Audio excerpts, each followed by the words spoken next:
যোগা শরীর, মন ও আত্মার ভারসাম্য বজায় রাখার একটি প্রাচীন ও কার্যকর পদ্ধতি।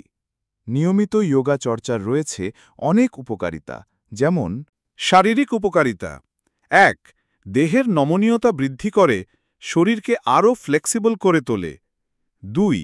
পেশি ও হাড়ের জোর বাড়ায়, শক্তি ও সহনশীলতা বৃদ্ধি পায়।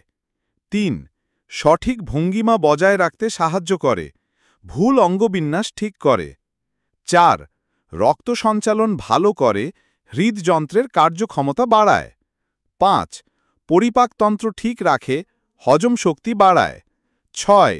ব্যথা বা প্রদাহ কমাতে সাহায্য করে, বিশেষ করে পিঠ, গলা ও জয়েন্টে। মানসিক উপকারিতা ১. স্ট্রেস ও দুশ্চিন্তা কমায়। মেডিটেশন ও প্রশ্বাস নিয়ন্ত্রণের মাধ্যমে মস্তিষ্ককে প্রশান্ত রাখে। ২. মনোযোগ ও স্মৃতিশক্তি বৃদ্ধি করে, মস্তিষ্ককে প্রশান্ত রাখে। ৩. নিদ্রা উন্নত করে, ইনসোমনিয়া দূর করতে সাহায্য করে। ৪.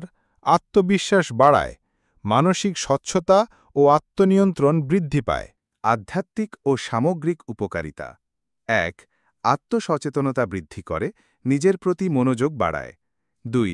জীবনের প্রতি ইতিবাচক দৃষ্টিভঙ্গি তৈরি করে, মানসিক শান্তি ও সুখ দেয়। ৩. ভালো অভ্যাস গড়ে তোলে, ধৈর্য, সংযম ও নিয়মিততা শেখায়।